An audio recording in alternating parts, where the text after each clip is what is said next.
Hi, I'm Darryn Keiller, and I'm the founder of a company called Way Beyond. So if you want to hear a story about how I started an agricultural technology company when I had no background in farming, and hear how that's been going, the good, the challenges, talk about the food system and farming, and the next generation of digital growers, data and artificial intelligence, and hear some interesting anecdotes about Mexico, then join me with Jennifer Kite-Powell on her podcast, Tiny Little Victories.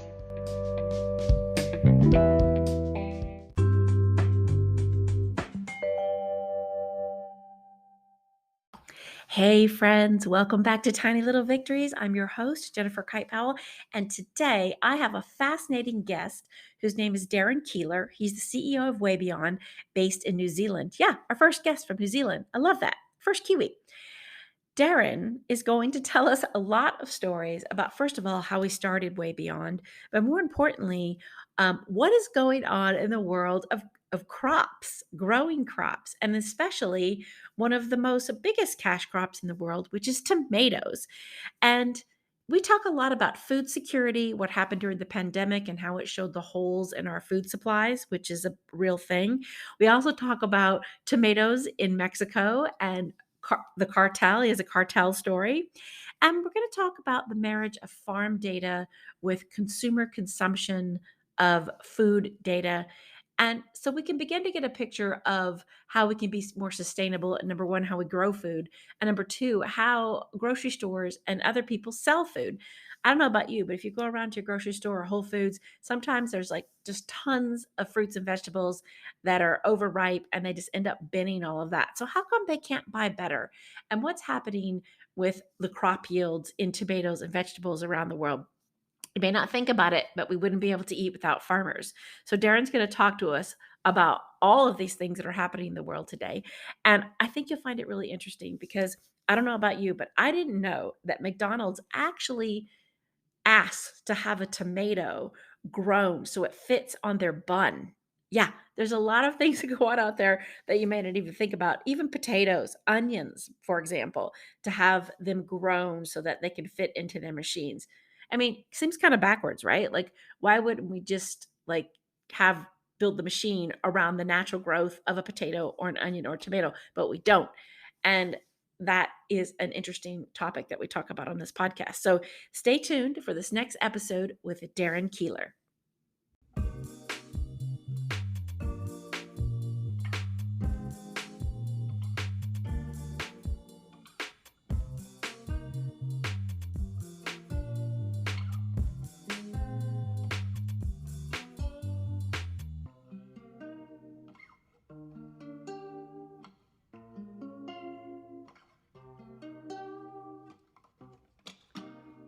Hey, everybody, welcome back to Tiny Little Victories. I'm your host, Jennifer Kite-Powell, and I am here today with an amazing guest from New Zealand.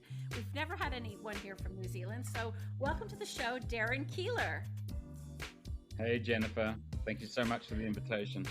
Oh, thank you. And you know, everybody's going to want to love to hear your accent, so you're going to have to spend all your time talking. I'm going to put myself on mute here. Well, not when I started. I mean, I Yeah, would well, say now you do. Now you do. yeah, after 8 years, I've managed to Yeah. work a few things out. But yeah, Yeah. So why? Like I've seen your background. You did a stint at HP. You know, you yeah, were a marketing manager for the New Zealand rugby team. Very, very cool. And you've sort of been like business and marketing oriented. And so what got you to this point where you're like, I have to start Way Beyond and I have to do sustainable farming? Like, what was it that brought you here? yeah. Thanks. No, it's a great question. I mean, I didn't plan on it. I mean, that's the number one thing. I mean, We what I never was, do, right? no, no, right. So, I mean, I had a very successful corporate career, and yet it was unsatisfying for me. I ultimately, you know what I mean. I sort of, Mm-hmm. climbed the ladder for a while, and I just found that it wasn't good for the soul. You know what I mean. There was just a Yeah. limit, Yeah. and so I went looking for something to do really, and that was around about 2013, and I left my last corporate role. I've always loved innovation. I've always loved cool technology. I Mm-hmm. love the way that technology um, advances humanity. and solves big problems and small ones. Yeah, And I I've agree. obviously taken inspiration from figures, because I'm 57, so I've taken Me too. inspiration. Yeah. Oh, thank you. Really? Wow, that's Yeah, cool. go 57. I feel like we need like maybe some clapping or something. Like I think that's good.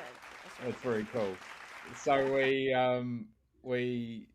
and I mean the thing is, and just on a related aside, I mean, there's some really interesting research that's out about founders who are, over 50, Yeah, yeah. and because we do come with a lot of, commercial experience that maybe Experience, a yeah. young founder doesn't have.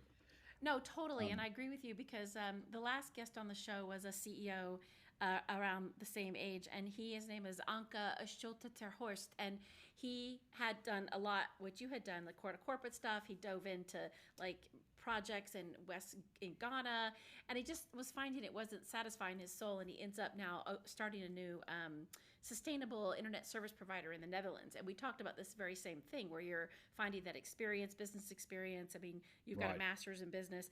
I mean, it does lend itself to shepherding and creating companies that probably can shortcut all of the mistakes that a younger founder might make. Well, yeah. I mean, that's an interesting thing too. I don't know that it does do that. Oh, okay. I think when I came in, when I started, I thought that that would be the case, Yeah.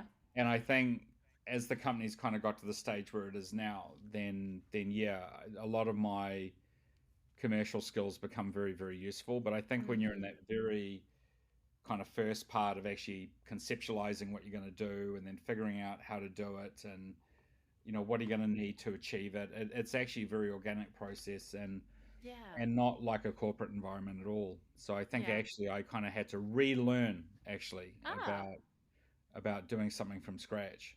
that's really interesting. So you were sort of corporatized and you had to deprogram yourself a Yeah, little I bit. did actually. That's a great way to put it. I did have to Yeah. deprogram myself, and Yeah. but not lose the knowledge and not lose Yeah. the skill, Yeah. um, but get out of the habit. And So and true. yeah. So look, I went looking, and I was like, okay, friends of mine had always said I should have my own business, and because I'd always been like an outlier within the corporate environment, you know, Yeah. and so I went and worked with a bunch of startups, and I was working with one that was a drone company, and I worked with one that Interesting. was a nano technology company, and I was doing advisory. So I was like sitting on a board, or I was raising capital, or I was helping broker offshore business deals, like all the things that I've got like skills for. Yeah. Um, That kind of and makes sense as a run up to what you're doing because you're yeah, getting a little bits and yeah. pieces of like was that auto grow systems maybe that I'm Well, looking at Autogrow is here. where I got into ag, so that was kind of Okay. the segue into it all. Yeah. And when I sort of got the introduction to the sons of the original founder of that business, it just captured my imagination. It was sort of like Mm. got me right into the indoor farming because Autogrow was a bit different. Autogrow was in protected cropping and indoor farming, but it was doing kind of the area that's very sexy that people like to look at Yeah. is indoor Vertical. vertical farming Yeah, they love that. They love that and stuff. cannabis production. You know what I mean? Yeah. So Yeah. It's I always one couldn't. or the other to me. It's like cannabis or porn is like the lead entry point to like how we're really going to use some of these technologies. Right, right. Which is, not, I'm sure not what the inventors of the original underlying No. technology had in mind. No, But not at all. so, so it was, meeting a garage company, a company born in a garage, Mhm. and then the founder had passed on, and the sons were in a sort of a bit of a desperate situation, and we got introduced, actually through my brother. One of my brothers knew one of the sons, Oh. and New Zealand is like 5 million people. It's Yeah, not, you guys kind of all know everybody by like yeah, 6 degrees of separation. sort of thing. Yeah, so it was, that's how I got the intro. And I think the thing that really stood out to me within like about 3 or 4 months, especially once I started talking to growers, Yeah. farmers, and also supermarket companies who were buying the produce, was just how kind of old everything was. Like just the way everything was Mm. done was Did that surprise you? very throwback. Did It did do you think it? surprise me. It did Oh, okay. surprise me because I mean I'm coming out of an environment where I'm exposed to the latest tech. Whether it was cloud and AI and software as a service and all these things, and yet none of that seemed to be present in farming. Mm. Really people were still focused on physical things. Yeah. The tractors, the physical infrastructure of the farm. Um, Monitoring the land. I think that's really true. I write a lot about tech, and I always see that disconnect, right? You see, we talk about all this technology, and then you actually go and you're talking to the growers and farmers like you did, and you're seeing they're still really in a very like manual, like analog, just oh trying to yeah, keep up with everything. It's yeah, the hype yeah. cycle of the media too, and I imagine that experience really gave you a lot of insight into how Way Beyond needed to grow or what it needed to do. Well, it was what gave birth to the concept. I mean, essentially, Okay. it was, there's a clear need for the. So I sort of, got very challenged by that and inspired by that, around, well, was there an opportunity for me to play a role in helping advance that? So that was kind of where it all started. And, Okay. and then I conceptualized how would I do that? And you have this Way Beyond has done so well though. It's been 6 years, I think, since you've started, almost 7 years, and you already have 20 plus or more enterprise customers in North America and Europe and Africa and China. I mean, 6 years, that's really fast. And so my big question to you is like, why do you think that like Way Beyond has been able to deliver at that level in such a, you may feel like a long time to you, but I think on a scale of things with this type of technology, that's moving pretty quickly. Well, that's interesting, your perspective too, because, I obviously do feel like it's been a long time. And really it's actually just been the last three years because the first three and a half years were basically just doing R&D, and a lot of it Mm-hmm. was, up to the point of doing farm trials in 2019, Oh, which we did interesting. locally in New Zealand. Luckily, there's some operators here that are large enough and complex enough that they were kind of good proxies for some of the international customers we Mm. have now. And ironically, they're not customers. So this is the other thing that I find super weird about this whole process of entrepreneurship is that we ran all of these really successful trial programs with these two large corporatized, farm operators in New Zealand, and Mm. then neither of them are customers. That's so Um, funny. Why do you yeah, think that is? You hear that a lot though. It's not it's like, super weird. I don't know. yeah. I mean, I've talked to them about it and said, "Hey, do you know that we've signed up like these huge multinational growers in Europe and America, and they're all using our technology that was Yeah. proved at your farm, and yet you don't want to Yeah. use it?" And I go, "I Yeah. don't get it." And then I just get all these different excuses, and I think, there was an old expression which I think went something like, that a prophet is never, sort of, understood in their own land. You know what I mean? Yeah, no, it's so true. It's Um, like if they say you become an intern, you'll never really advance until you leave because they're still going to always see you as the intern. Like right. it's very difficult to get ahead. Right. It's like that. So really when we launched, we launched in our first product, which was our, sort of, sensor network, which does all the Yeah. environmental and plant sensing. And we launched that in February of 2020, which is when the pandemic came upon us all, Yeah. and terrible timing. I mean, Yeah, after absolutely. 3 years and lots of money gone in already, and then you go into market and then it's about survival. So Yeah, so let's paint a picture for the listeners, right? You were in R&D for 3 years. You said you yeah. did your farm trials in 2019. Then you Hmm. came out of that, and then basically it was COVID in the pandemic. And Yeah. so you launched the first product in 2022. So what a weird ride for you. And again, back to my point of this is really fast in a way because you had 3 years of R&D and then some weird ass dormant time during COVID. And then when you came out and did the Right. sensor network, were people just clamoring for this, or did they feel a need for this? Or was like, how did that happen so Well, I quickly? mean, again, I think, with digital, technologies and digital farming, it's so new to the industry Yeah. that it then was, trying to find the growers who were the kind of classic early adopter type persona that would take it and run with it Mm. and do that all remotely. So Yeah. this is Yeah. this is an industry that's built on personal relationships. It's built on Totally. The farm. Yeah, it's built on going to the farm and spending time Yeah. with the operators and the growers, and we were unable to do that. I guess that I think the weird flip side of it was that the pandemic leveled the playing field. I mean, Totally. everybody had to get online. Everybody had to go on a web call.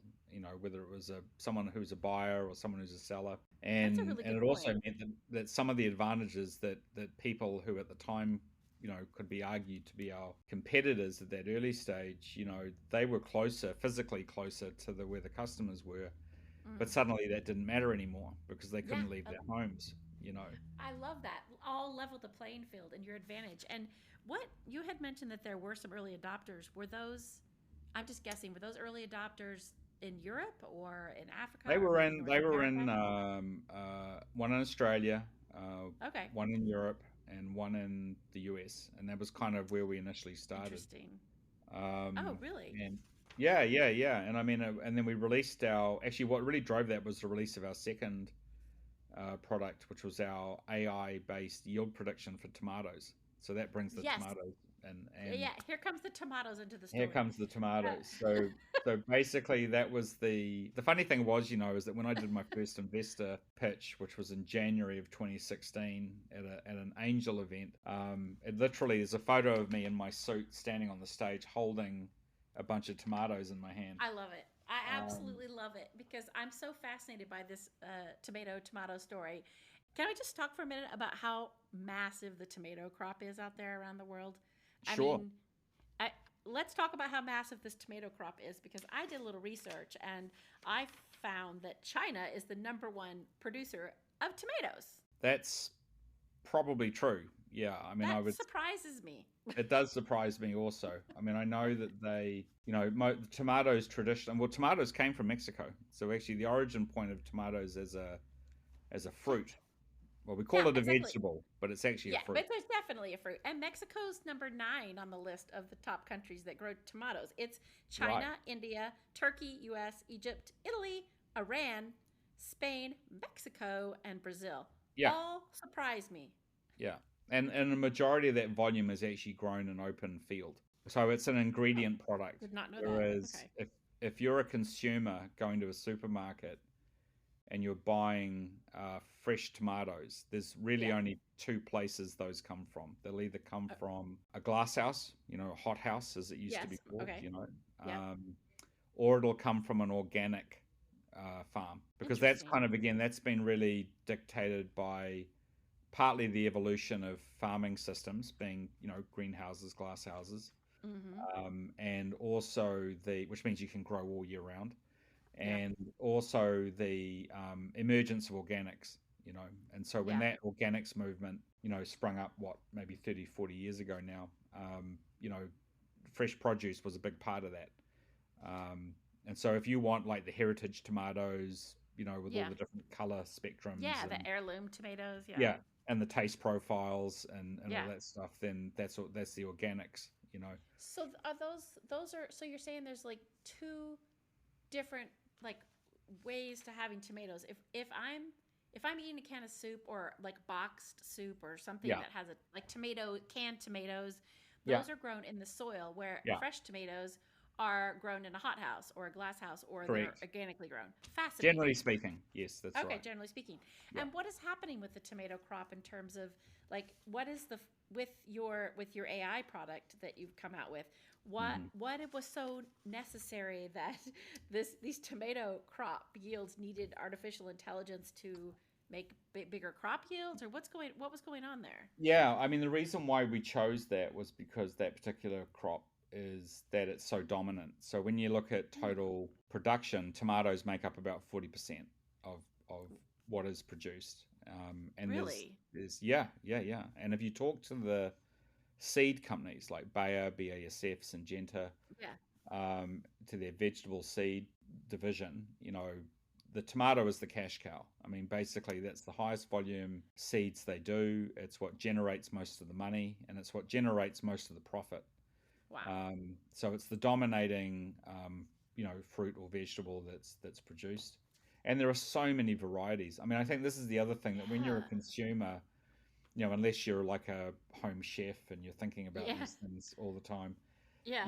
you don't really think about how many varieties of tomato there are, and there's No, you don't. hundreds of them. Um, and so, you get the guys that are producing. So the growers we work with in Mexico, maybe to make this more real for the listeners, Yeah. the Yeah. growers that are producing in Mexico, the group that we work with in Sinaloa, which is actually where the drug cartels are quite active. Yes, I know. Um, I was gonna say Sinaloa, and I'll drugs, tell a story tomatoes. about that Yeah. Oh, as well. good. I love a Um, little cartel story. Got to get one of those in on the Yeah, podcast. totally. Yeah. So, one of the producers we work with, they're actually producers for the fast food industry. So Okay. essentially, when you've got McDonald's, Burger King, those Yeah. guys, and they want to have like a certain size Tomato tomato, slices. yeah, Yeah. that they can slice and then, obviously just put it right in the burger. What? So that's a very particular type of supply chain that they source Oh from. my God, you're blowing my mind, Darren. Like So the that's, idea that people would grow tomatoes that are just for commercial, like fast food eating because yeah, of the that's what right they do. size that That's what goes they on do. your burger. Yeah, yeah. And the same with onions, because if you think about the onion rings and like the Oh size of them, yeah. they want them to be at a certain size and weight and other So characteristics. they just don't go to like a wholesaler and buy like boxes and boxes of tomatoes. They specifically have these grown They'll for say that we want purpose. this variety of, like, if they're making the French fries, they'll say we want this Yeah. variety of potato. And I think a lot of that has just been lost. I think people just don't understand that there's still this group of people who have dedicated their lives to producing our food that we eat. You know, I think you're um, so right. We take that whole industry and farmers for granted because even regardless of your if you're in a hot house in Mexico or Australia or even in Vermont, an right? organic hot house, like there are real people going in there and checking the soil and looking They for are. humidity They and are. water and planting these seeds, and you just don't think about how much is provided for us as humans, and what would we do if we didn't have crops and farmers? Right. And I mean, and there, everything flows downhill. You know what I mean? So the thing is Yeah. that every time a government makes a regulatory change or there's some, whether it's about, is it non-GMO, is it, pesticide, herbicide free, is it, all of this flows down to the poor old farm operator Yeah, yeah. who's got to figure all that out, right? At the same time, while they're battling climate change, pest and disease outbreaks, labor shortages, Drought. Yeah. drought. I mean, it just goes on and on and on. It's Um, amazing they're still producing food. well, yeah, but the other thing is you'll never meet a more passionate group of people. I mean, they absolutely love what they do. I mean, it's I like a love that. lifestyle choice. It's a I vocation. love It's that. not it's not a job, And that's the thing that I really enjoy about our customers is they're so passionate about what they do. And so Yeah. they're genuinely invested in the fact that we are passionate about what we want to do to help them. And I think that's a really, that's the common meeting point that we start with is that relationship and then how Mm-hmm. we collaborate together. And that's a very important part of Way Beyond's ethos and the way that Yeah. we work with our customer is it's a partnership to both be successful together.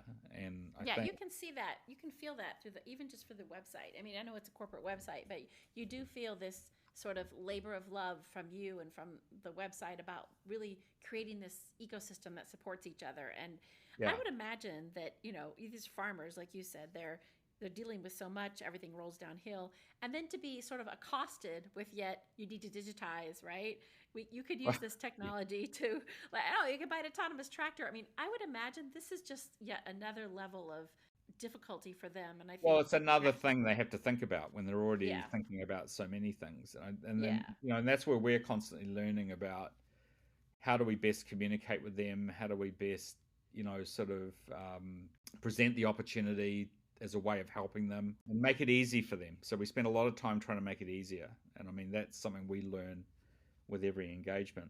So, but let me tell you the Mexico story because Oh, yes, yeah. I I want to put a make star sure by that in my we notes, have so you're we not have getting time away for with that. that. So, Yeah, we do. We have time. We have time. there's the thing around, obviously when you think about, when you're building a global business, one of the big things you have to think about is not just the technology working on a farm. You've got to think about the fact that it's got to work on every farm, right? Everywhere in the world, Mm-hmm. and that scalability is one, nut you have to crack, right? Then you've got the whole thing of business, market access. So like, how are you going to access a new market? And so you typically will look at, what are the characteristics and economics and the things that are going on in that country. And so when you look at Mexico, I mean, Mexico is like, I mean, if you wanted a business case, for an MBA sort of thing, you know, and you want to pick one of the hardest countries in the world to actually enter as a market, Mexico would be one of them. I mean, Yeah.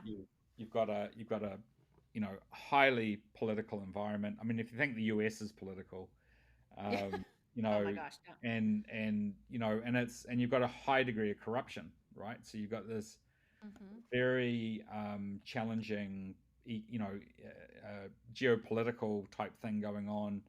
You've got all the internal politics, and yet you've got a country that's a massive food producer, right, and a massive farm, operates a lot of farming, and they're actually, as a people, they're highly educated, they're very contemporary, and they, if you go to Mexico City, it's got all the bells and whistles, that you would find in New York or anywhere else, but it has some unique characteristics, and one of them is the cartels, right? And the cartels permeate everything about life in Mexico. Um, and it just so happens that El Chapo's cartel was the Sinaloa cartel. Yeah. Um, and that happens to be where a lot of our growers are. So I was actually sending my chief technology officer. He was due to go to Sinaloa to visit the growers with some of my team, and the Mexican government, for whatever reason, decided to arrest El Chapo's son. I saw that in the news. Yeah, that Yeah. was relatively recent, Yeah. and so I said to him, understandably, I said no. I said I think we'll delay you Yeah. coming in because there was a firefight broke out. So a Yes, firefight I saw broke out, that. I saw and they that. were Yeah. yeah, and there were bullets hitting the fuselages of the planes at the airport. Oh my Um, God. So so scary. and then I said, why don't you wait 4 weeks until I arrive? Because at that point I was in Europe.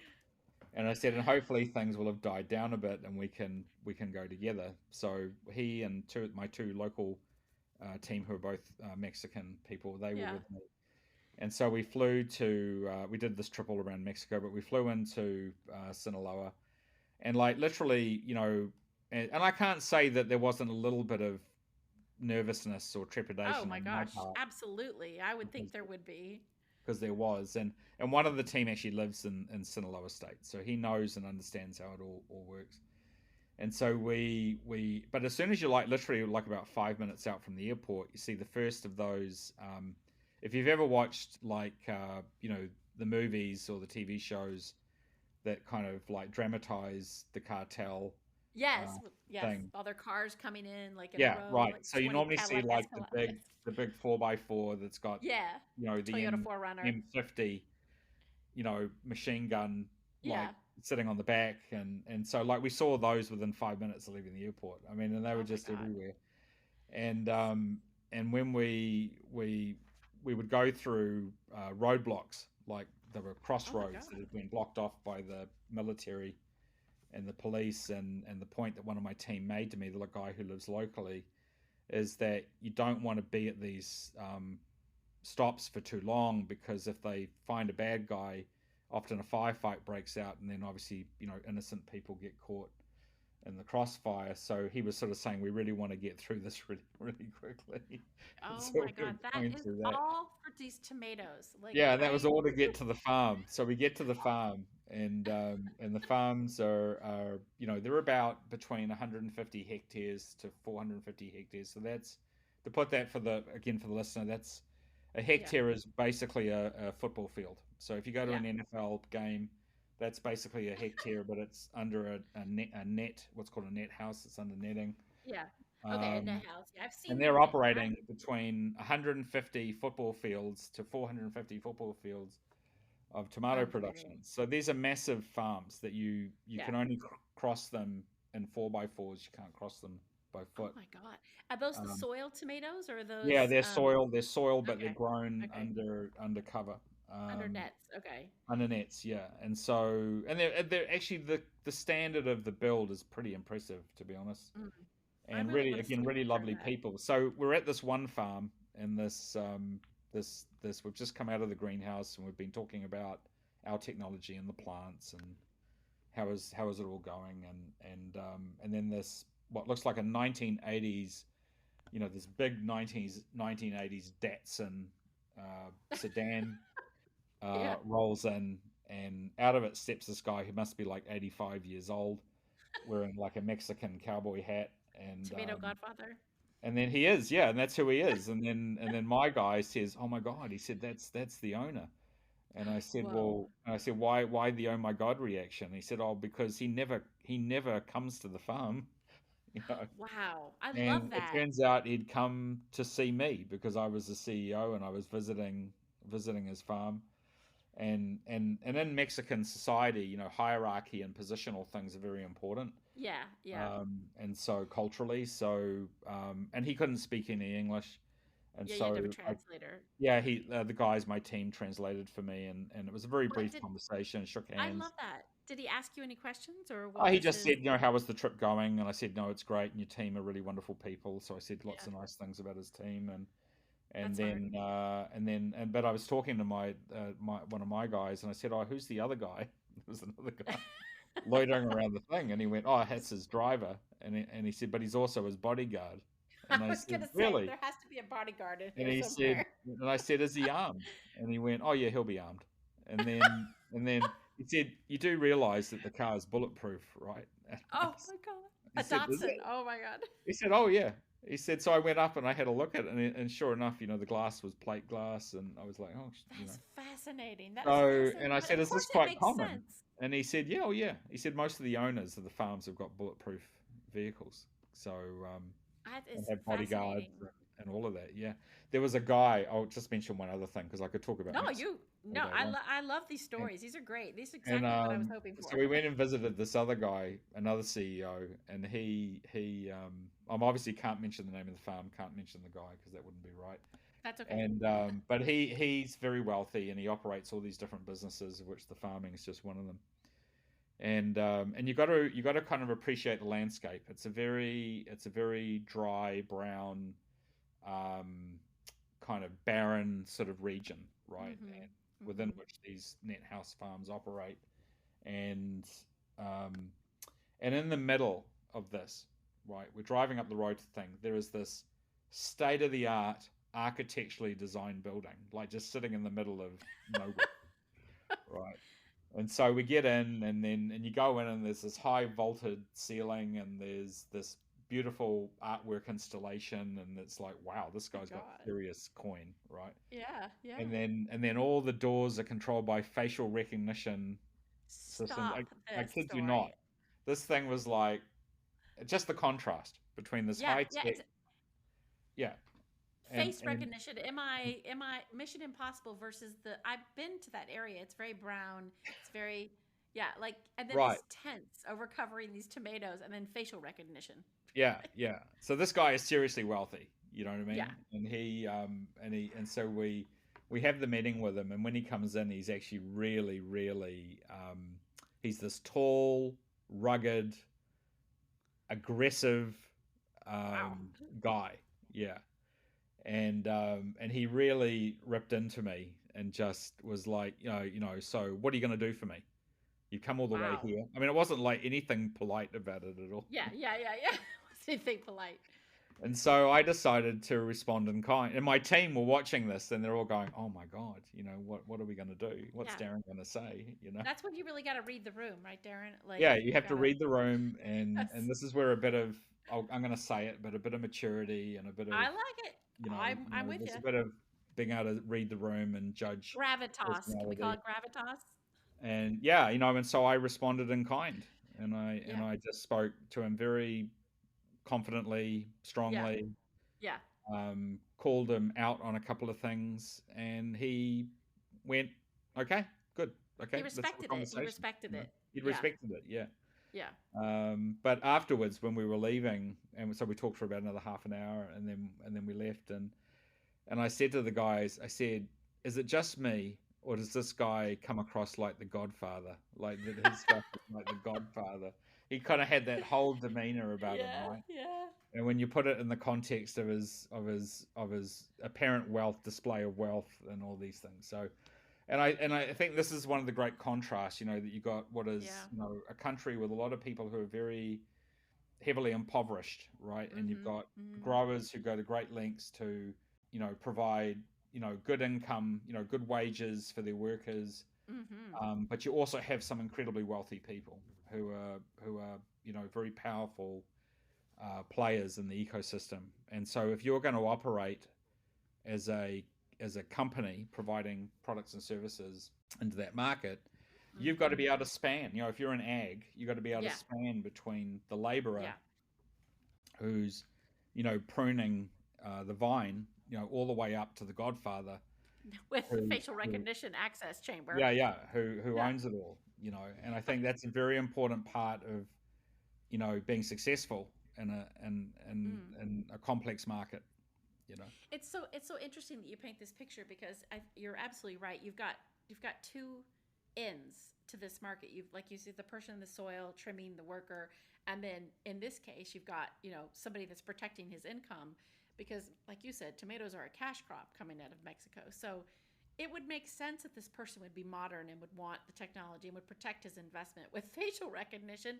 And I would also imagine, can you imagine the number of people that want to come in there and like pull one over him oh, sure, because absolutely. of where he is? And I think Yeah, like your ability to sort of connect those two pieces together. This is such an interesting market, like you said, because it is so different on both ends and it's got to come together in the middle.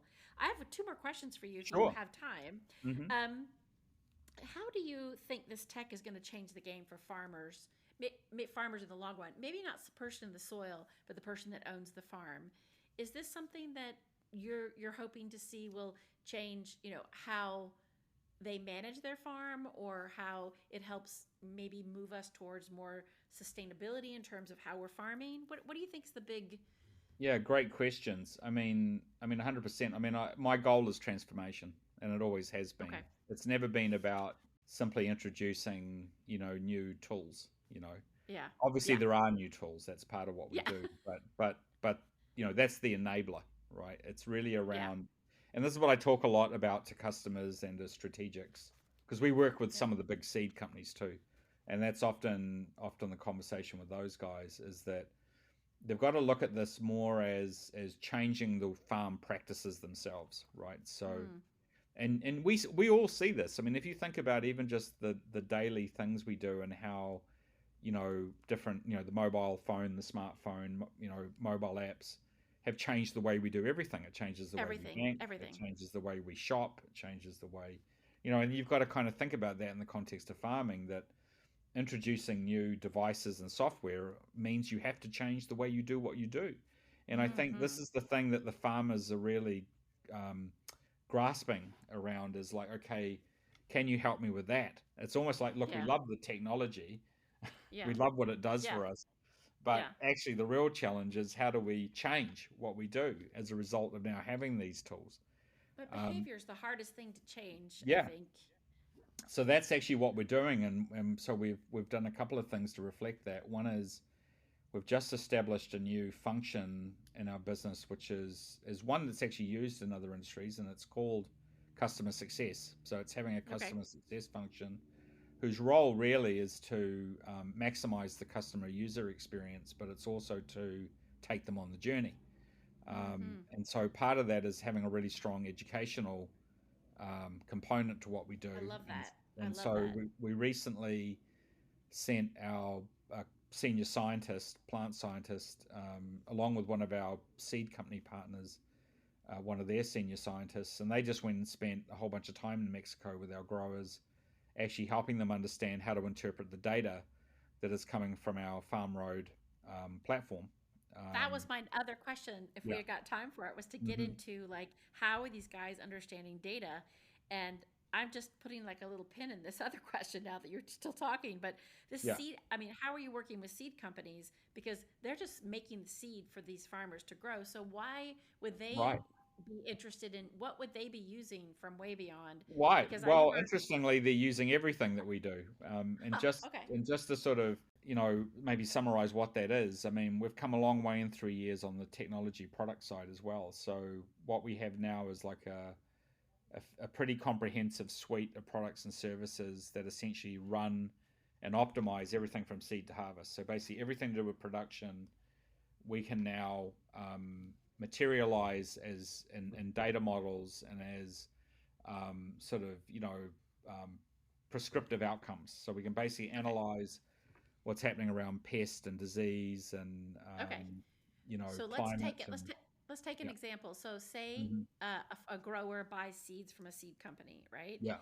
And the seed company then obviously they want to maximize their investment on the seeds, but let's say they don't have any data on what's happening at the plant level of their plants, like Yeah. so they don't understand plant temperature or moisture sensors or anything that's going to help their investment from the seed company grow. Is that basically what we're talking about? Is Yeah, it is. It maybe is, and okay, so for the seed companies, we're doing two things for the seed companies really at a okay, high level. One of them is they're our customer, and we're actually helping them produce better seeds.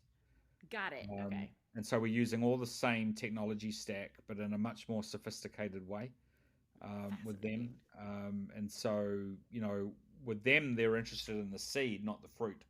So what we do is Exactly. yeah, so we're helping them optimize production of the fruit for the purpose of yielding the seeds, right? So the Mm-hmm. thing is, and what they want is better quality seeds because better quality seeds are better for the grower, right? Yeah. So Mm-hmm. they ensure a better outcome for the grower in terms of yield quantity, quality, consistency, like all those things that the grower needs to be able to achieve for its buyer, which is the food companies and the supermarkets. So that's where, also the seed companies don't understand what necessarily happens with the seeds once they're actually put in the hands of the grower, right? And Right, so, right. They have no control over that asset anymore. Like they've no, they sold it. don't. It's And yeah. part of where they see the value with us is that we're kind of like the bridge between them to the grower because we're obviously Mm-hmm. collecting all the grower data around actually how is that crop actually producing and performing in real life, you know, out on the farm. Yeah. Um, And so since you've been collecting data for the past mhm. 3 or so years, you've got these three products. At what point do you think you're going to have like a really good set of data to be able to look and see, um, maybe predict in a way some climate changes, drought, water, sun, pests? Is there any outcome that you want to see from collecting data over this period of time that would be a benefit for the grower?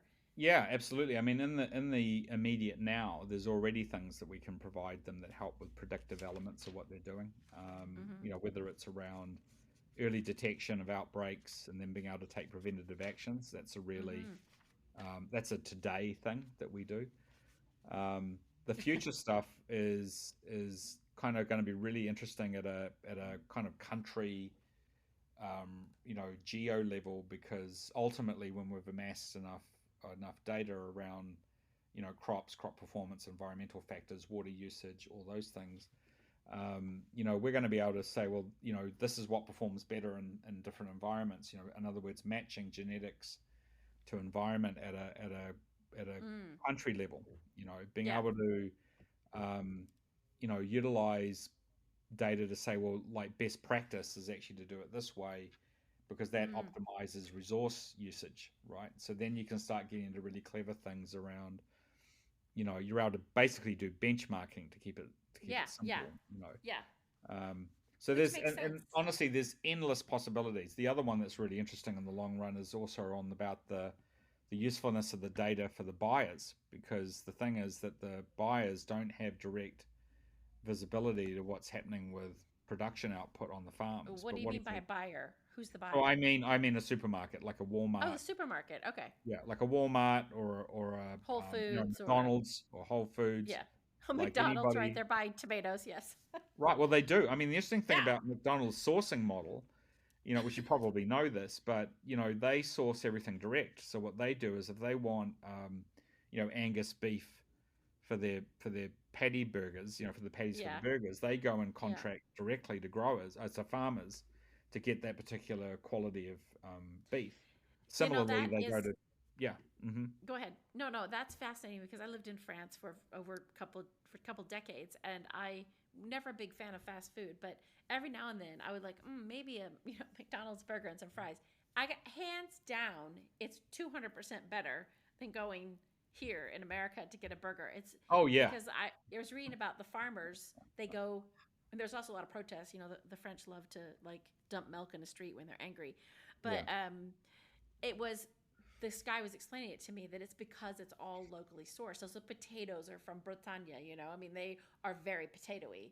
yeah. And that's a fascinating model. And again, comes back to talking about the complexity of this market that you're selling in, right? You've got fast food people that are sourcing directly. You've got soil tomatoes. You've got Sinaloan tomatoes.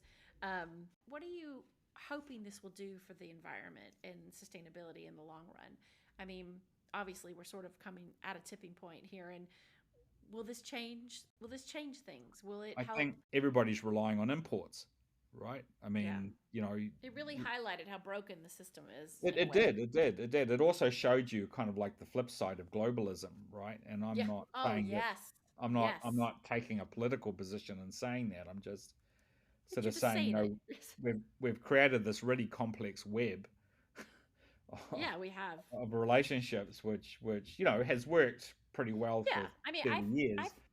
my my motto is just because you care to discuss it doesn't mean you're taking a side. Like having a discussion about something, I always find people sometimes they're like, "Oh, just what you believe?" Like, no, we're just discussing it. Like, it's Yeah, a right. viable topic, and we're discussing it. I care about Exactly. it, so we're discussing it. Exactly. And so I But I think do that agree, it is the flip side of globalization for it, sure. it is, but it took a critical event like the coronavirus to surface it, you Hmm. know. And this is partly what's contributing to this kind of return to nationalism, right? Is Yes. this idea that, oh, boy, we really need to be able to look after ourselves, and this is again Yeah. another thing that's driving investment into rejuvenating, localized farming, domestic based food production, Mm. to what extent you can, reduce reliance on external food supply, right? So I think that, Yeah. and if you think about, burgeoning population growth like you have in India and sub-Saharan Africa, I mean, these guys have got a lot to figure out because they're going to have these Oh, massive I young know. populations. I mean, we've got oversupply in the West. I mean, let's not beat Yeah. around the bush, Yeah. right? We've Yeah. got We totally do. oversupply in Yeah. the West. We've got wastage. We've got obesity. We've got, So much, I mean, so much waste. It's almost upsetting to it go is into a upsetting, place. Yeah, but to that go into shows you how like, inefficient it all is, right? yeah, and Because I there's just wonder so when much I'm at largesse, you know. yeah, I'm looking at bananas that they're putting into a shopping cart because they're too brown. And I was at a nursery the other day, and they were throwing out these beautiful white salvias. And I'm like, "What's wrong with these?" It goes, "Oh, because the store doesn't want us to keep them because they're little browns on the end." I go, "Take a scissor, snip, snip, put some water on them. They're fine." I said, "What are you going to do with them?" Because we just bin them. I mean, just this massive amount of Yeah. throwing away, And who's over ordering this food for grocery stores? Like, why? Why are we even throwing away avocados? Like, you should just have them run out of avocados and they get a new shipment But in this next is the week. thing. This is the problem they're having around managing demand and supply, right? And I Yeah. think that this is where data can be really useful. So Yeah. the marriage of farm data, which is what we have, with consumer purchasing data, that's a really interesting idea, Yeah. right?